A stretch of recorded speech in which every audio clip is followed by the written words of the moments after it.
ډېرو محترمو مسلمانانو، نن د 14مې، 15مې او د 14مې روژې خاص او بهترین او حیران کن وظیفه ده. د 14مې روژې، د 15مې او د 14مې. نن 14مه روژه ده پاکستان کې، سبا چې د 15مه ده او بله چې ده نو هغه 14مه ده. نو علماو یو وظیفه ذکر کړې، ډېره زیاته د فایدو نه ډکه وظیفه ده او ډېر په لږ وخت کې کېږي دا وظیفه او ډېره زیاته مبارکه وظیفه ده. نو دا وظیفه که تاسو کوئ نو انشاءالله چې ستاسو حاجت به ورسره الله تعالی پوره کېږي. بلکې علما یو عالم دی هغه پې قسم خوري، هغه د خولې خبره راته کوم چې پې قسم خوري چې یاره دا وظیفه چې چا هم وکړه انشاءالله چې د هغه حاجت به الله تعالی پوره کېږي او دی به ډېره حیرانه پاتې شي. حیران کوونکې وظیفه ده او اسانه هم ده. وخت چې پې دی که نه نو 15 منټه وخت پې لګي، 15 منټه د ګنټې په حساب سره 15 منټه وخت یې وکړه انشاءالله، په یقین سره یې وکړه، په اخلاص، توجه، دهان، سوچ سره، په یکسویۍ سره وکړه، یوازه والي کې، تنهایۍ کې وکړه. که د تهجدو په ټایم کې کې او که د مازدیګر نه مخکې کې او که د ماښام لمونځ نه وروسته کې، که دغه رنګې د ماسپښین لمونځ نه وروسته کې، هر ټایم چې تا غواړې ویې که صحیح ده. خو چې مکروهه وخت کې به یې نه کې. مکروهه وختونه چې دي یا د سحر لمونځ نه پس د نور راختو پورې دا مکروهه ټایم دی، یو تقریبا د 11 نیمو نه واله 12 بجو پورې دا نور چې په دې منځ باندې شي د اسمان نو دغه وخت کراحت یو د مازدیګر لمونځ نه پس دې وختونو کې کراحت لري.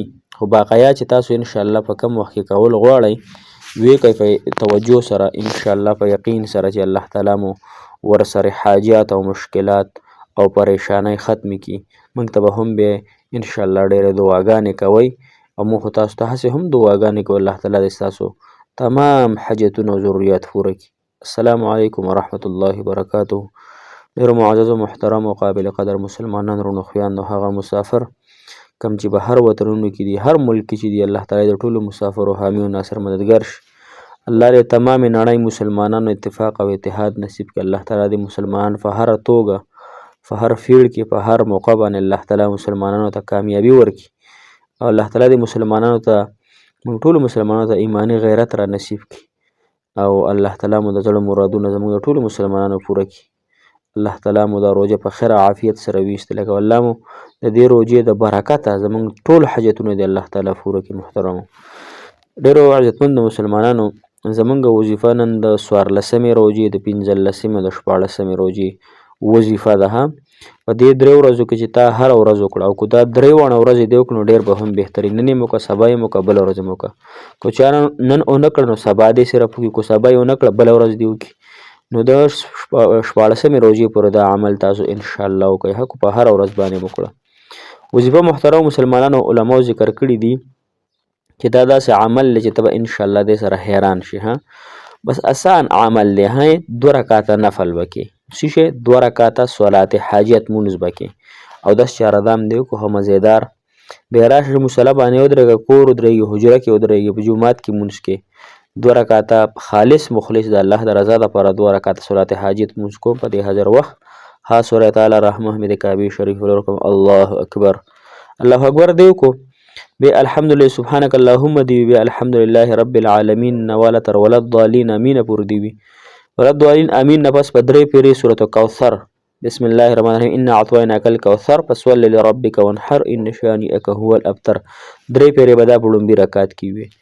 بیا عالم فرمایي چې په 2م رکعت ته چې کله بیا پاسئ نو په 2م رکعت کې بیا 3 پیرې سورة الناس قل اعوذ برب الناس ملک الناس اله الناس من شر الوسواس الخناس الذي يوسوس في صدور الناس من الجنة والناس. دا به 3 پیرې وي. 2 رکعاته نفل دی، 2 رکعاته نفل به کې. لومبي رکعت کې به د سورة فاتحې نه پس 3 پیرې سورة کوثر وي. سورة کوثر پیژنئ که نه، انا اعطیناک الکوثر، دا 3 پیرې به وي. او په 2م رکعت کې به 3 پیرې سورة الناس قل اعوذ برب الناس، دا به 3 پیرې وي. بیا به مونځ ختم کړي، مونځ دې ختم کړو. بیا به راشي محترم مسلمانانو په دغه ځای باندې به کښېنئ نو 3 پیرې به صرف سورة یاسین وي. 3 پیرې د سر نه واله یاسین نه واله تر د انما امره اذا اراد شیئا یقول له کن فیکون سبحان الذي بیده ملکوت کل شیء والیه ترجعون. مطلب دا چې 3 پیرې دغه 2 رکعته دغه پوره کړل نو بعد د دې نه پس بیا 3 پیرې خالص مخلص د الله دپاره 3 پیرې سورت یاسین وکړو. په خپله تله سورت یاسین نه درځي که نه نو په لور دې ووایه، په زوی دې ووایه، صحیح شوه، په یو ګاونډي دې ووایه، خو 2 رکعته نفل دي او بیا ورسره 3 پیرې سورت یاسین ویل دي.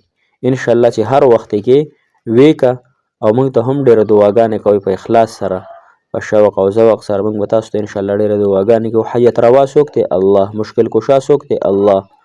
ډېر ښه خلک د الله تعالی نه امیده شوي وي، ځکه ډېر وظایف کوي نو دې سره د هغه حاجت پوره نه شي، نو د الله تعالی نه بیا دغه پیدا شي چې یاره زما دا حاجت ولې نه پوره کېږي. حالانکه موږ منځ کې خبر نه یو چې یاره الله زموږ څومره الله تعالی په موږ خفه کېږي، الله تعالی په موږ باندې ظلم نه کوي، الله تعالی ظلم حرام کړی دی، الله تعالی په غضب باندې د الله تعالی رحمت غالب دی. خو بیا هم د الله تعالی د سره د دې چې څومره احسانات د الله تعالی هم او تاسو باندې څومره برکات دي، د هغې باوجود هم تاسو د الله تعالی نه بیا او تاسو څه شو؟ بدزنه شو، مطلب نه کوو وظیفه، ځکه حاجت مې هم نه پوره کېږي نو څه لی کومه، او فضولیاتو دپاره راته ډېره وختونه دي.